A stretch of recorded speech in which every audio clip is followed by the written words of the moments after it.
Bir Demet Tecrübelerim kanalına hoş geldiniz. 2023'ü geride bırakıyoruz. 2024'e girerken sizlere çok teşekkür ediyorum. Yaklaşık 8-9 aydan beri desteklerinizi esirgemediniz. Çok teşekkür ederim. Evet, 5 Mart 2023'te ilk videomu YouTube kanalıma koydum. O günden itibaren destekleriniz artarak devam ediyor. Çok teşekkür ederim. 247 video koymuşum bu zamana kadar ve 644 abonem var. Sizler daha da destek verirseniz daha büyümeye devam edeceğiz. Evet, ne yapmışız bu zamana kadar? Kısa bir 2023'ün özetini yapalım. Kanalıma girdiğinizde, oynatma listesine girdiğinizde 5 tane ana başlık göreceksiniz. Bu başlıklar altında videolarımı koymaya çalışıyorum. Şöyle girelim oynatma listemize ve ilk haftanın beyin jimnastiği ile başlayalım. Cumartesi günleri haftanın beyin jimnastiği adında haftanın zeka sorularını soruyorum. Bu sorular çok kıymetli, çok önemli. Özellikle bir eğitimci olaraktan çocukları motive etmek, onların gönlüne, onların kalbine girmek için bu soruları ben çok kullandım ve faydasını gördüm. Sizler de hem bir eğitimciyseniz çocuklarınızı motive etmede kullanabilirsiniz, hem de bir aile olaraktan evinizde çocuklarınızla güzel vakit geçirmek, onların düşünme becerilerini geliştirmek için bu soruları kullanabilirsiniz. Şöyle bir girelim, kısaca bir göz atalım. Ve bu sorularımın da haftanın soruları varsa, geçen haftanın soruları varsa onların linklerini bırakıyorum. Sağ tarafına, sol tarafına da bir sonraki haftanın sorusu varsa onun linkini bırakıyorum. Bu şekilde videolarımı takip edebilirsiniz. Şöyle biraz göstereyim size hangi videoları yayınlamışız.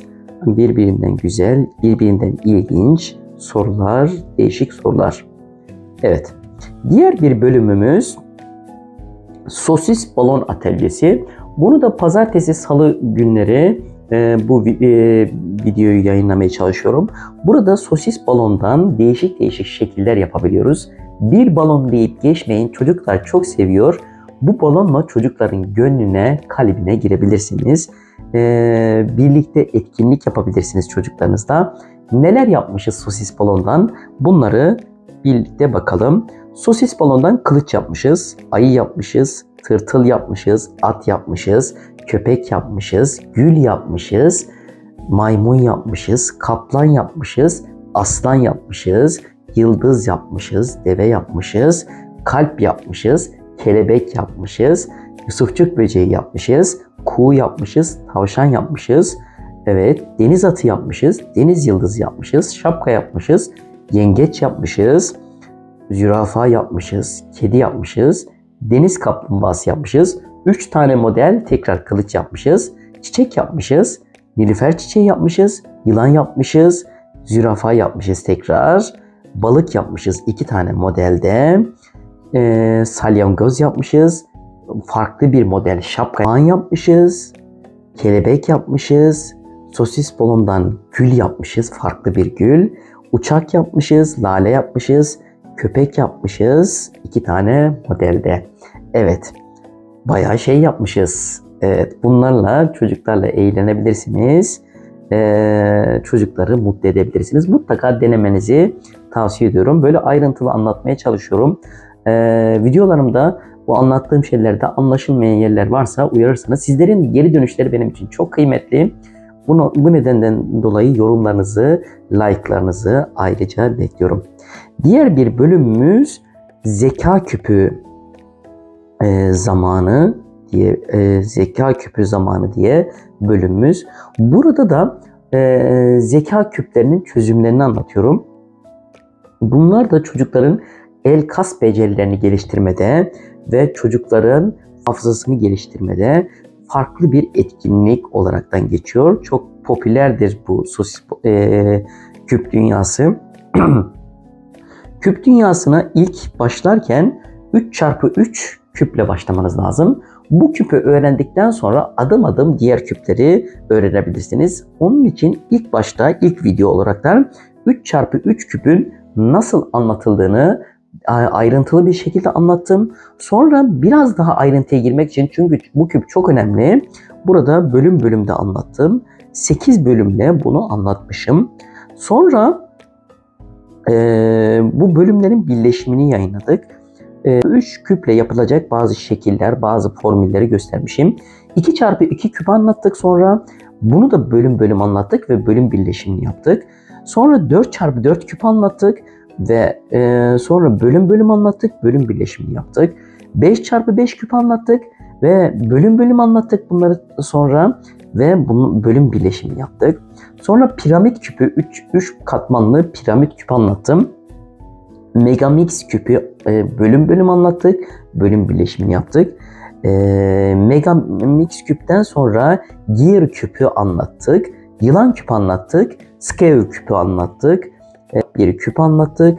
Yine 3 çarpı 3 küple alakalı yapılacak bazı şekiller olan küpün içerisinde küp ve farklı şekilleri anlatmışız. Küp dünyası da farklı bir dünya. Tavsiye ederim kesinlikle. Evet. Küp dünyasından sonra çıkıyoruz orkide dünyasına. Böyle farklı, güzel bir kanal sunmaya çalışıyorum sizlere. Orkide çiçekleri çok seviyorum. Normalde diyebilirsiniz bir sürü farklıdan girmişsiniz. Neden tek alanda ilerlemiyorsunuz diye. Çiçekleri çok sevdiğimden dolayı ve burada elde ettiğim tecrübeleri paylaşmak istediğimden dolayı yine burada bunlara da yer vermek istedim. Ve benim orkidelerimin en önemli özelliği genellikle ücretsiz aldığım ve ölmek üzere aldığım orkideler ve bunlara bakımlarını yaptıktan sonra sağlığına kavuşturmaya çalışıyorum ve bunlarla güzel çiçekler oluşturmaya çalışıyoruz. Evet, orkidelerle alakalı kök bakımı, yaprak bakımı, orkide ile alakalı doğal besinler, orkidelerin konumları nasıl olması gerekiyor, sulaması nasıl olması gerekiyor, evet, orkide kurtarma nasıl olur, ölmek üzere olan orkideler nasıl kurtarılıyor, böcek sorunu yaşadığımızda neler yapmamız gerekiyor, kök ve çiçek dalı ayrımı nasıl yapılır, evet, sonbaharda hangi bakımlar yapması gerekiyor, kışa doğru nelere dikkat etmemiz gerekiyor, orkidelerde yapılan yanlışlar nelerdir, evet, yine sulamayla alakalı nelere dikkat etmemiz gerekiyor, çiçek dallarıyla alakalı nelere dikkat etmemiz gerekiyor, orkidelerle alakalı yine doğal besinler yapmışız birlikte. Evet, bu şekilde orkidelerle alakalı videolarım var. Toplamda 39 tane video yayınlamışız orkidelerle alakalı. Diğer değişik çiçeklerimle alakalı da videolar yayınlamışım. Bunu da ayrı bir kategoride ele aldım. Para çiçeğini anlatmışım burada. Yılbaşı çiçeğini anlatmışım. Küpe çiçeğini anlatmışım. Dua çiçeği, menekşe çiçeğini anlattım. Menekşe çiçeğini videosunu mutlaka kaçırmayın. Benim için harika bir hikayesi var. Hatırası ile birlikte anlattım bunu. Öğrencim hediye etmişti. 8 sene önce birlikte büyüttüğümüz çiçeğinden bir çiçek büyütmüştü. Onu hediye etmişti. Mutlaka dinleyin.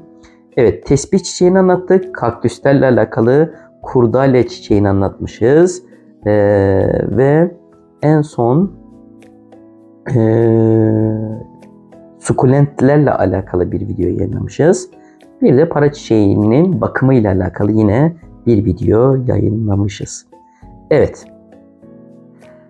2024'te yine farklı videolarla sizlerle buluşmaya devam edeceğim. Kanalımı güzelleştirme ile alakalı sizlerden destek bekliyorum. Abone değilseniz abone olur ve like atmanızı, özellikle like atarsanız ve yorum yaparsanız her türlü yorumlarınızı açığım.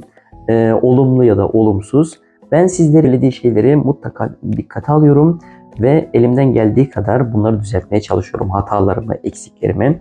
İlk videolarım çok basitti. Mesela zeka soruları sorduğumda sesim çıkmıyormuş. Bunu fark ettim. Sonra mikrofon aldım sizler için. Evet, böyle bir kanal. Kanalımı mutlaka ziyaret edin. 2024'e hoş geldiniz. Bir sonraki videomda görüşmek üzere. İyi günler, sağlıcakla kalın.